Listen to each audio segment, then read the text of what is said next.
पता है आज मुझे बहुत बुरा लगा। मुराद ने आज मेरे साथ बहुत बुरा बिहेव किया। अब मैं अकेली नहीं रही हूँ ध्रुव, माँ बनने वाली हूँ और वही इसका बाप है, चाहे वो इस बात को सच माने या नहीं।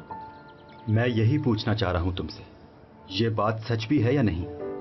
मेरे जितने भी टेस्ट हुए सब पॉजिटिव आए हैं। ये रिपोर्ट्स रुको रुको, देखो हमें कुछ और टेस्ट करवाने होंगे कंफर्म करने के लिए।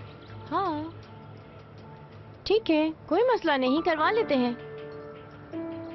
तुम अकेले नहीं, इस बार हॉस्पिटल मैं भी साथ चलूंगा। क्यों?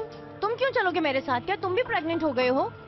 तुम जब भी टेस्ट करवाने जाओगी मैं तुम्हारे साथ चलूंगा, क्योंकि दीदम हम तुम्हें बहुत अच्छे तरीके से जानते हैं, ठीक है? ना मुझे तुम पर भरोसा है और ना भाई को। हमेशा तुम दोनों भाई मेरी इंसल्ट ही करते रहते हो। हाँ ठीक है, एक माँ अपने बच्चे के लिए सब कुछ कर सकती है, उसका ईगो कुछ नहीं होता।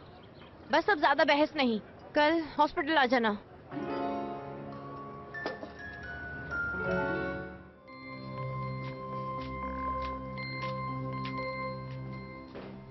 अरे रे, देखो ये कौन आया? अरे ये तो तुम्हारे ताया अब्बू आए हैं तुमसे मिलने के लिए। ताया अब्बू नहीं, चाचा कहो। और इतनी जल्दी क्या है ये सब बोलने की? थोड़ी देर सब्र कर लो, सब पता चल जाएगा कि क्या सच है और क्या नहीं।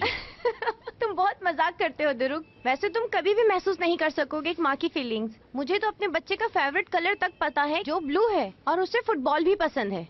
हाय ध्रुव, तुम्हें क्या बताऊं कि एक माँ की फीलिंग्स क्या होती हैं। सब ठीक हो जाएगा इंशाल्लाह दीदम, सब कुछ हो जाएगा। बगैर टाइम जाया किए चलो हम टेस्ट करवाते हैं ताकि सच सामने आ जाए और ये टॉपिक भी खत्म हो जाए आज यहीं। हाँ, अभी तो ये टॉपिक शुरू हुआ है। मैं टेस्ट करवाने के लिए तैयार हूँ। अभी थोड़ी देर में ही पता चल जाएगा कि कौन झूठ बोल रहा है और कौन सच।